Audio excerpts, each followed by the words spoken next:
Former DPWH officials Henry Alcantara, Bryce Hernandez, and JP Mendoza are facing tax evasion cases over billions of pesos in unpaid taxes with the Bureau of Internal Revenue or BIR.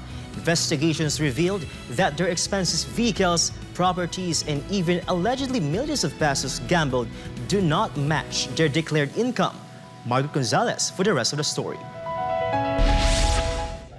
The Bureau of Internal Revenue or BIR discovered in its investigation that the lavish lifestyles of former DPWH officials Henry Alcantara, Bryce Hernandez, and JP Mendoza did not match their statements of assets, liabilities, and net worth and tax returns. They own luxury vehicles and other properties according to records from the Land Transportation Office and the Land Registration Authority. In addition, they allegedly spent millions of pesos in casinos, further evidence of a lavish lifestyle inconsistent with their declared income to the BIR. According to BIR Commissioner Romeo Lumagid Jr., the trio's combined tax liabilities from 2022 to 2024 arising from their assets and unreported income exceeded 1.6 billion pesos, prompting the formal filing of tax evasion complaints with the DOJ.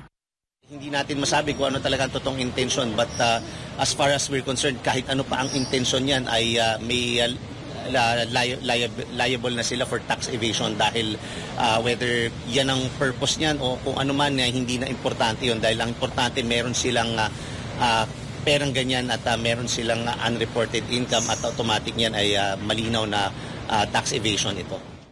It is worth recalling that prior to the former DPWH officials, the BIR had already filed tax evasion cases against the contractors Diskaya. According to the BIR, they will pursue the contractors' assets to ensure that their tax liabilities are paid. So iko-compel natin sila na bayaran yan at hahabulin din natin lahat ng mga ari-arian nila para masigurado na mabayaran ito.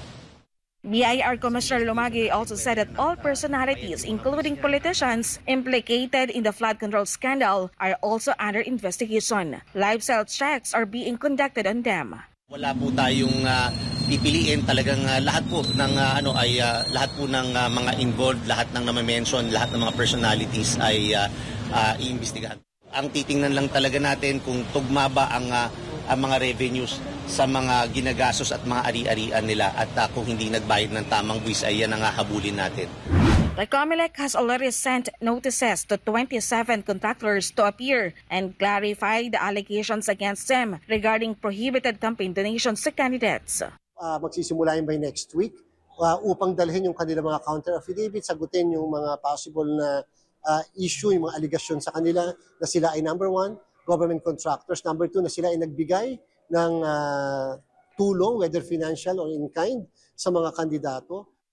Garcia stated that they will not let the candidates involved at the time escape scrutiny and will also require them to provide immediate clarification. 6 yun yung 6 yung candidates for senators, pagkatapos yung candidates for sa Congress, sa party list doon ay 5, at pagkatapos yung candidates for congressmen ay 4.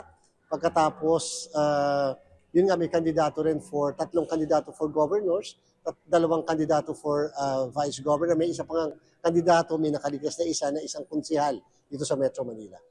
The BIR, on the other hand, said it is reviewing all sources of candidates from the election to ensure that they have paid taxes on the remaining donations they received.